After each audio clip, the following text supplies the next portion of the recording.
You're listening to The Fix with Ryan Rothstein, live from the Prop Swap studios of AM 1490 Sports Betting Radio. Prop swap that ticket and cash in while the odds have improved. Once again, here's Ryan.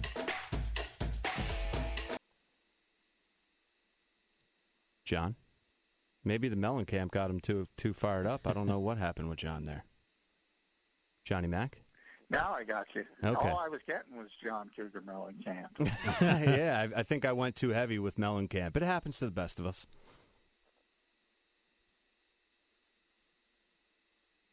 John? Lost him again. John, can you hear me? All right. Well, we're gonna disconnect that because that's not certainly good radio. We'll try and effort John here in a second. I don't know. I guess I went too hard on Mellencamp, Conlon. I don't really know what happened there. Did you scare Johnny Mac off with that? I think I did. The hardcore tunes. Yeah. I mean, it's usually. How about now, John? Can you hear me now? I barely got you. I can barely hear Ryan Rothstein. Wow. I heard John Cougar great. Yeah, well, we could go 20 minutes of Mellencamp, but I don't know if that's going to be the best segment. How about now, John? Do you hear me, half decently? You're very, very low as we handle audio issues on air. Yeah, you got to love it. Conlon in there. Have Conlon speak. Yeah, Conlon, why don't you give this a mic check live on air? Got to love it. There we go. You can hear me better? Now it's 100%. All right, there we go. Good stuff. All right, John. Are you watching NBA tonight? No, I'm actually watching Varsity Blues for some bizarre reason. Watching Johnny Moxon. That's never a bad decision, by the way. It's never a bad decision to go Johnny Moxon. It's more of Allie Larder, but Johnny Moxon as well.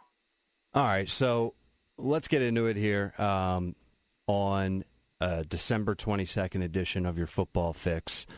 Where should we start? I asked Conlon this in the second segment here tonight, and I heard Colin Cowherd just say something interesting, and I'm completely with you, John. I defer to you always, but the Eagles aren't going to go on the hook for Carson Wentz if they want to trade him. But Colin Cowherd said this.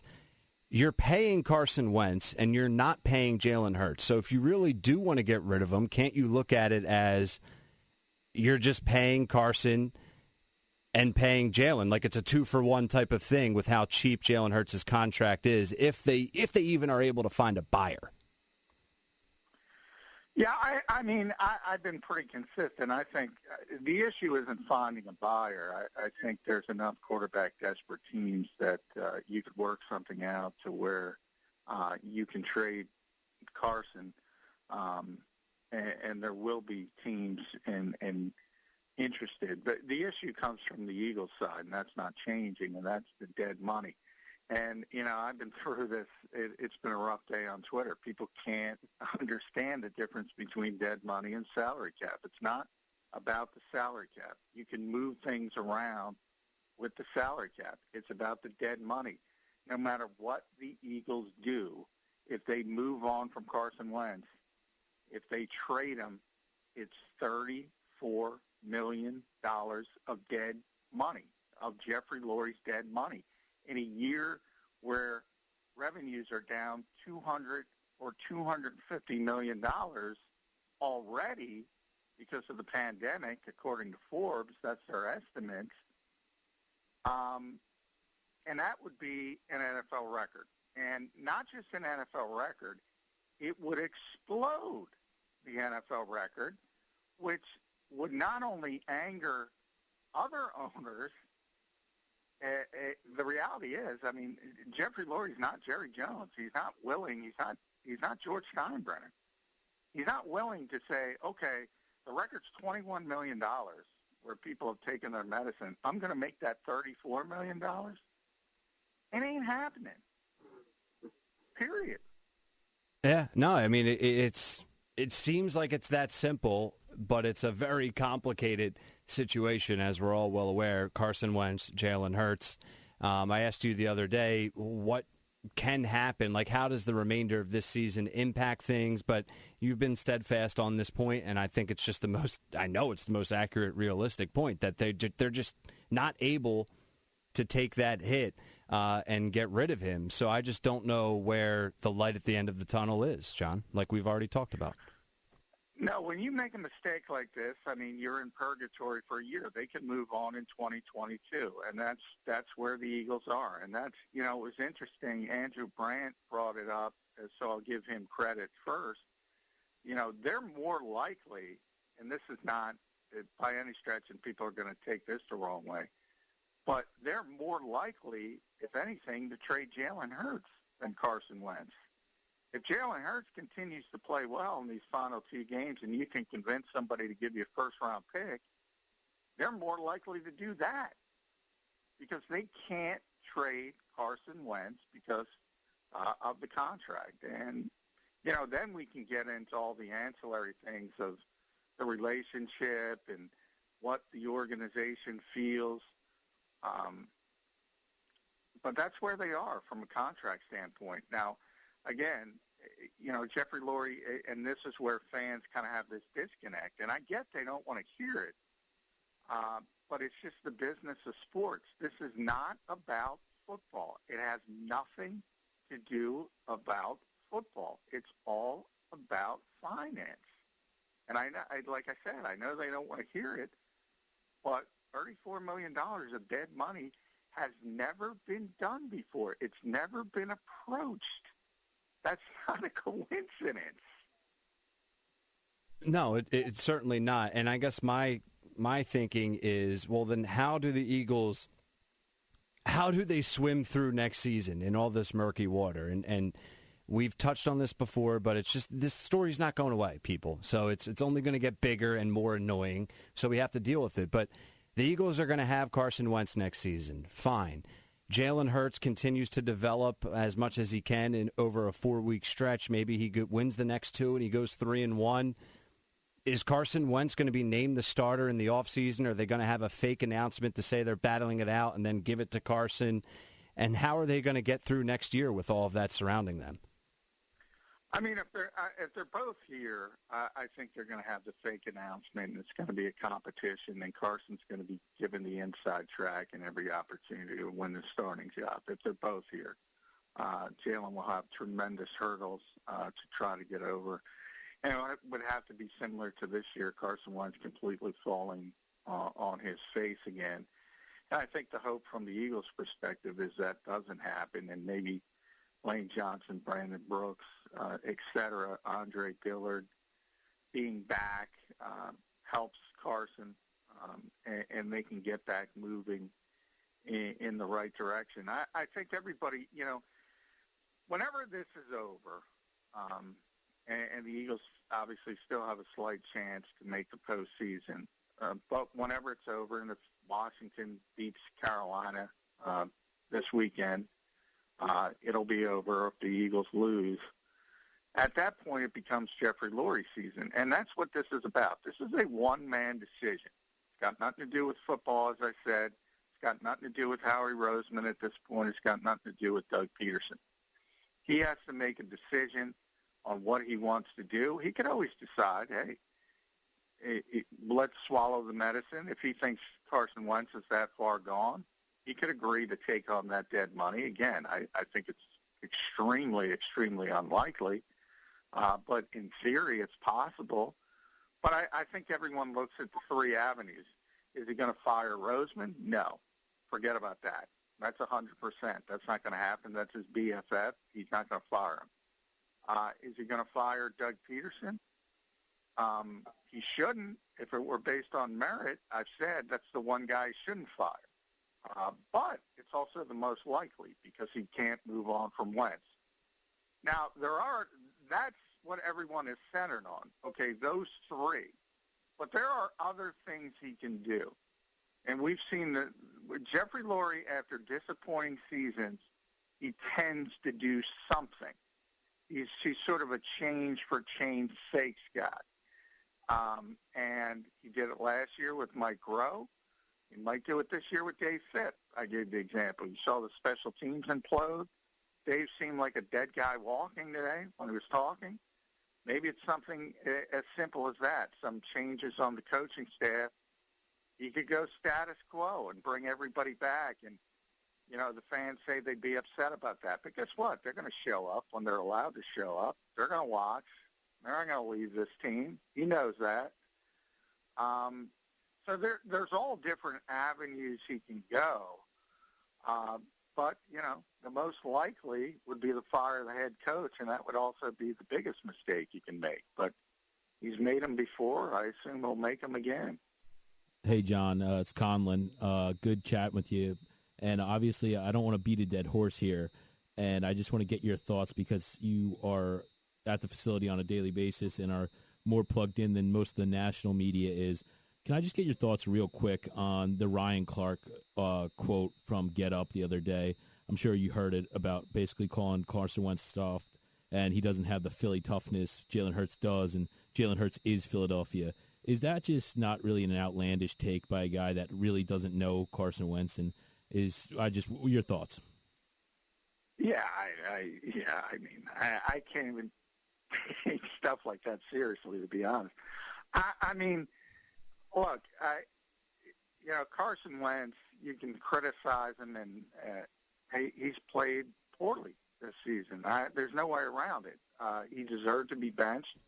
I've said it numerous times. He essentially benched himself. The one thing,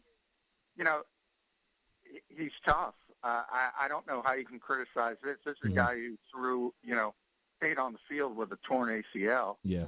And continued to drive. Wanted to play with a stress fracture in his back. Got hit, I think, 150 times this season. Yeah, kept getting back up. He leads the league in It's one of the worst offensive lines. Yeah, leads the league in sacks. Yep. He didn't leave the lineup because he was injured. He fought through it. Anybody who's watched Carson, who's been around Carson, they might have criticisms of him. Uh-huh. Toughness would not be one of them. Yeah, it shouldn't I be. would say. I would agree with that, certainly. Let's switch gears because I feel like this is too much negative Philly Eagle talk. How about Brandon Graham making his first Pro Bowl in 11 seasons? I mean, again, a guy that I don't know if anyone gives more effort on the field than BG. And what are your thoughts? Was he deserving? I assume that you definitely believe he was. And just your thoughts on that, Brandon Graham. Yeah, I thought it was interesting because, it's long overdue for Brandon. He probably should have made the Pro Bowl, 5-6 years in a row. Mm-hmm. Yeah. He's been one of the best edge players in this league. But it's one of those things where generally the guys with the big sack numbers are the ones chosen. Mm-hmm.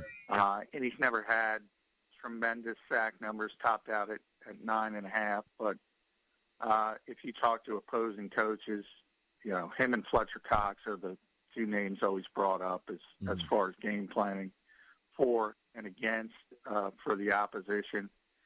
So the people in the game know how good he's been. He's had better seasons than this, but he's having another good season. And it's nice that he finally got that accolade because I know it's important to him personally. Mm-hmm. And even Jim Schwartz said today the coaches were so excited that he finally got that kind of notoriety. And part of it is also the way, Jim coaches his defensive line. But, since he got here, and Brandon will tell you 2016, that's when he really, really took off. And that was probably his best season, 2016, his best individual season. And obviously the Super Bowl strip sack. He's meant so much to this team, so much to this organization. He's a leader, and he's come so far. For the first number of years of his career was always, the Eagles should have taken Earl Thomas. Yeah. The Eagles should have taken Jason Pierre-Paul. And I always thought it was so ironic that he outlasted both of those guys. Obviously, right. Earl Thomas in Seattle and JPP and with the Giants. And he's still going with the Eagles. He outlasted JPP's 10 fingers, too. Well, yeah. He certainly did. John does have an article up about Brandon Graham and Jim Schwartz and their relationship at SI.com titled Jim Schwartz has been getting on Brandon Graham for years, and that's a great article, so be sure to check that out. SI.com posted today. John, I know Jim Schwartz spoke to you guys today as well. Is that correct? Yeah. So, obviously it's weird because I think I mentioned yesterday on the show, generally when you give up 500 yards and 400 passing yards and DeAndre Hopkins goes off, it's generally not a good day for the defense. But for this team and what they were rolling out there was pretty good, and they hung in, created a couple red zone turnovers. Michael Jacquet out there, Kayvon Seymour, Marcus Epps, and they hung in there. They had a chance to win that game at the end, a number of chances. And I always say, Jim Conn says it's not graded on the curve, but even he, really lauded guys like Jacquet and Epps for fighting through such a difficult situation.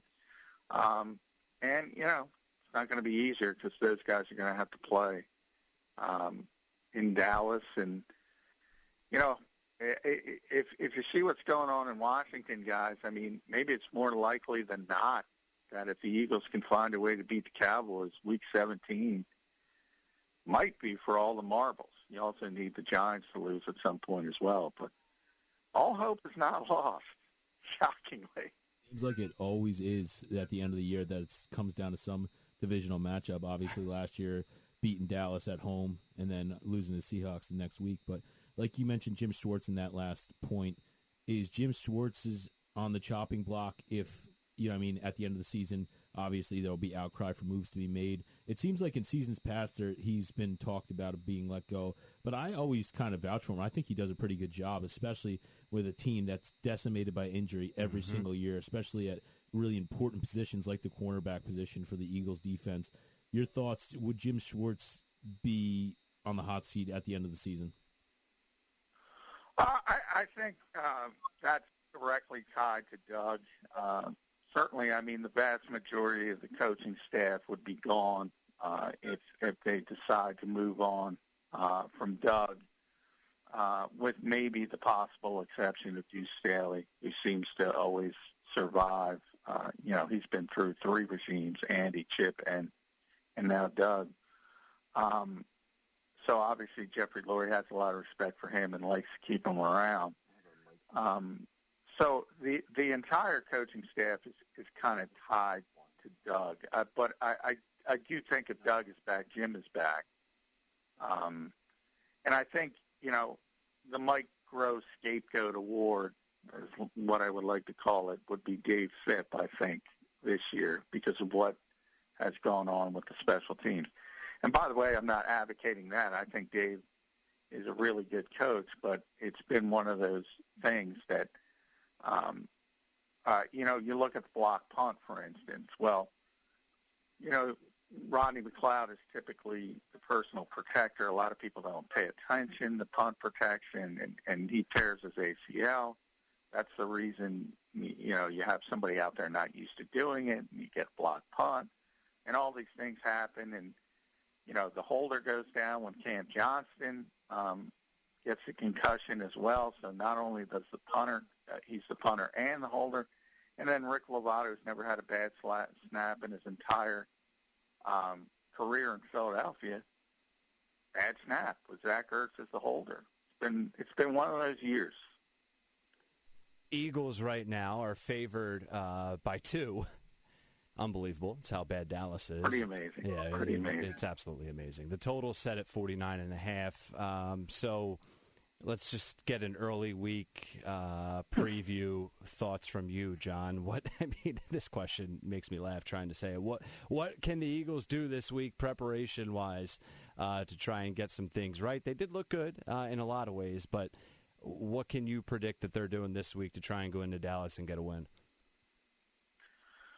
Well, I think, Dallas has obviously a lot of issues defensively. They've had them all year. Leighton Vander Esch is hurt again. They have so many injuries. Xavier Woods is hurt. So we'll see who's able to go, who isn't able to go. But even when the Cowboys have been 100% or close to 100%, they haven't been able to stop many people. And I think where you look at this team and the juice or the spark they have gotten since Jalen Hurts gotten alive, you start looking at that number and saying, hey, teams are probably going to score in this game, even the Cowboys, with all the receivers they have and all the issues we just talked about in the Eagles secondary. So,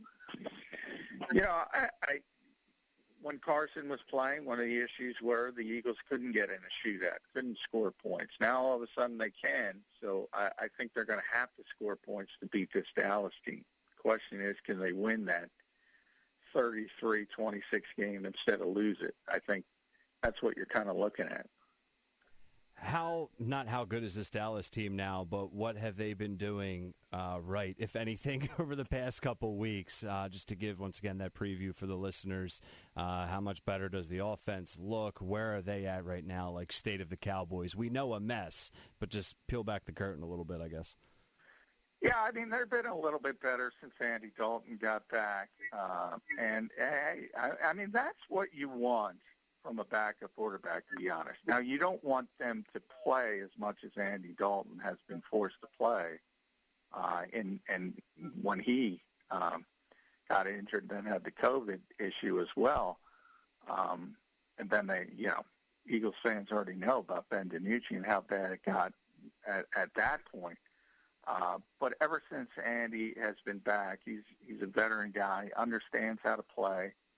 And that's what you want from a backup quarterback. And you know what? There is no controversy down there because when Dak Prescott's back, he's a starter. And maybe Howie Roseman should learn something from that. You don't want to invite controversy at that position. That's all anyone can talk about now in Philadelphia. And that was a mistake. And we talked about it back in April, so that's not hindsight. But again, there's not 32 good starters in this league at the quarterback position. So it's kind of hubris to think you could have two, which is what Howie said with the quarterback factory. Again, Andy Dalton is the type of backup you want, the type of backup you need. You just hope you only need him for one or two games, and unfortunately that's not how it worked out for the Dallas Cowboys. John, last thing from me. I know that there have been reports this week of DeSean Jackson hoping to come off IR. What are the chances that he plays again this season? Obviously, I think it'd be tough for him to be back this Sunday, but would he look to return in the final week of the season? Yeah, he wants to return, and the Eagles started that 21-day practice window. It's interesting. I mean, it is sort of a balancing act. I know Doug would want him out there for the same reason he has Alshon Jeffrey out there, because he knows how to play, just what I said about Andy Dalton. And we've had so many issues with these young receivers just being in the wrong spot, running poor routes. It's been an issue. No matter who, particularly with Rager and John Hightower. Now, essentially, Hightower's been benched for Quez Watkins, another young receiver. He had the big play, but there's no consistency there. So, Doug's going to fight until he's out of it.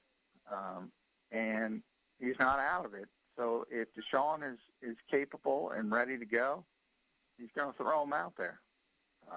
Now, if they're eliminated this week and he's not ready to go, probably week 17, it's probably not that big of an issue. But if they're alive, he's going to try to play him. Just another layer to the drama in Philadelphia with the Philadelphia Eagles. Our NFL Eagles insider, Johnny Mack, for his nightly appearance on The Fix for your football fix. John, we'll do it one more time tomorrow because the Fix is off for Christmas Eve and Christmas. So we'll do a full preview for the weekend on a Wednesday edition right here on The Fix on AM 1490. You watching any ball, John? Get back to the Lakers-Clippers, or no, you're watching Varsity Blues. That's right. Yeah, separate. I switched to basketball, so I am in basketball. But looking forward to the eve of Christmas Eve with The Fix. There you go. The eve of Christmas Eve tomorrow night. Don't miss it. Thanks, Johnny. All right, thanks, guys. Yep. Take care. Later, man.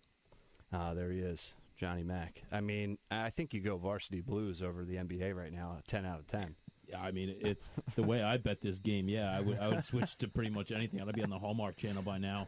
The Clippers are taking it too. The Los Angeles, they made it a 13-point game, but they were down 15 plus at one point. So it looks like the LA Clippers again. It's early. You've seen an NBA 13-point lead disappear before we're in this segment. So, oh wait, the Lakers are up 13 now. Yeah, exactly. We come back and LeBron James has 40. So yeah. But good segment there from Johnny Mack again. I think it's interesting. He is staunch in his belief that Carson Wentz will be a Philadelphia Eagle next season, and I don't blame him for it. Again, it makes sense, but. How there's no logic in a Philadelphia Eagles fan, so they will cry. Or the Eagles organization. Yeah, really, right? So I mean, yeah, exactly. Apple doesn't fall far from the tree, so it'll be interesting to see. Certainly a humongous storyline to look forward to this NFL offseason. Yeah, it's something that's not going to go away. We're going to be talking about it till we're blue in the face. But just like that, we're 1 hour down. So let's get to the top of the hour break, and Conlon and I will get into some more NFL and who knows what else. So keep it locked in right here on The Fix.